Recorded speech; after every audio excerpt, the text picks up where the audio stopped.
வணக்கம் நேயர்களே.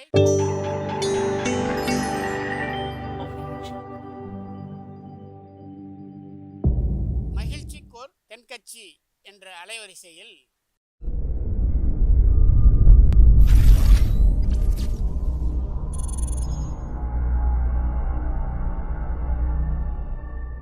சிரிப்போம், சிந்திப்போம், செயல்படுவோம் என்ற தொடர் நிகழ்ச்சி தினமும் காலை 8 மணிக்கு யூடியூப் அலைவரிசையில் ஒளிபரப்பாகும் என்பதை மகிழ்ச்சியோடு தெரிவித்துக் கொள்கிறோம். ஒரே ஒரு ஊரில் ஒரு ராஜா இருந்தாராம். அவர் நிறைய சம்பாதிக்கணும்னு திட்டம் போட்டார். தனக்காக சம்பாதிக்கணும்னு நினைக்கல, தன்னுடைய நாட்டுக்காக சம்பாதிக்கணும் அப்படின்னு நினச்சார். அரசாங்க கருவூலத்தில் கையிருப்பு குறைச்சலாக இருந்தது. மக்கள்கிட்ட வரி விதிச்சாகணும், வேறு வழி இல்லை. ஆனாலும் அந்த ராஜா மக்கள் கஷ்டப்படக்கூடாது அப்படின்னு நினைக்கிறவர். மக்கள் வரியையும் கட்டணும், அதே நேரத்தில் அவங்க சிரமப்படவும் கூடாது. இதுக்கு தகுந்த மாதிரி ஒரு திட்டம் போட்டார். அது பிரகாரம் என்ன பண்ணார்னா, அந்த நாட்டில் ஒரு 3 பெரிய குளங்களை தோண்டினார். அது நிறைய தண்ணீரை நிரப்புனார். அதுக்கப்புறம் எங்கேயோ தேடி பிடிச்சி 3 விதமான மீன்களை கொண்டுகிட்டு வந்தார். அந்த 3 குளங்கள்லேயும் விட்டார். அதை ஒவ்வொரு குளத்துலேயும் ஒவ்வொரு விதமான மீன்கள். அந்த மீன்களுக்கு அபூர்வமான ஒரு சக்தி உண்டு.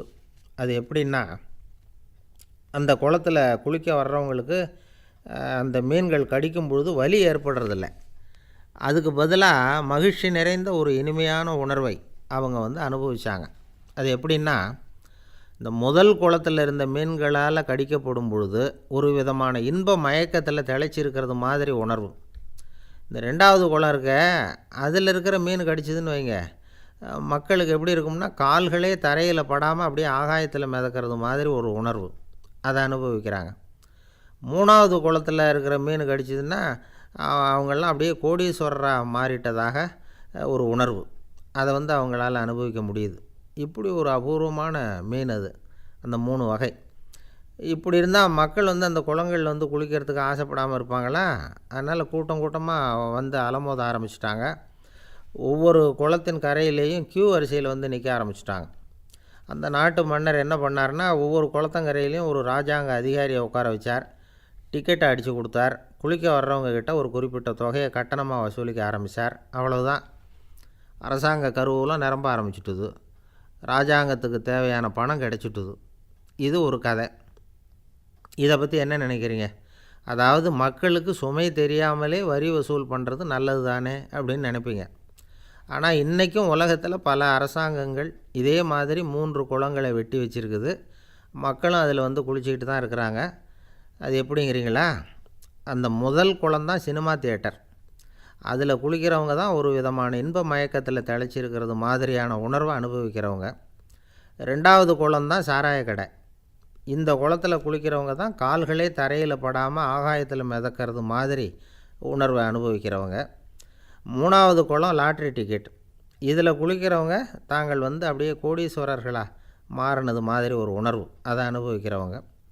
இன்றைக்கி பல நாடுகள் இந்த குளங்களை பயன்படுத்திக்கிட்டு தான் வராங்க.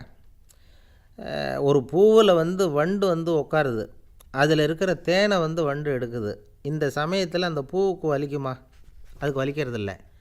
அந்த பூவோட மலர்ச்சியும் வளர்ச்சியும் குன்றி போகிறதும் கிடையாது.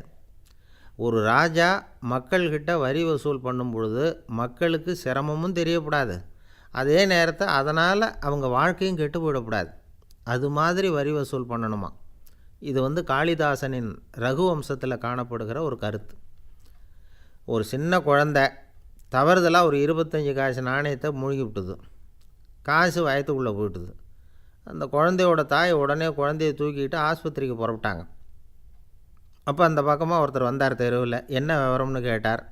இவங்க சொன்னாங்க, குழந்தை காசை முழுங்கிட்டுது, அதுதான் அவசரமாக ஆஸ்பத்திரிக்கு தூக்கிட்டு ஓடுறேன் அப்படின்னாங்க. வந்தவர் சொன்னார், கவலைப்படாதம்மா, உடனே இப்படி கொடுங்க குழந்தைய அப்படின்னு கையில் வாங்கினார். ஒரு கையில் அந்த குழந்தையோட கால் 2ஐயும் பிடிச்சி தலைகீழாக தூக்கி பிடிச்சார்.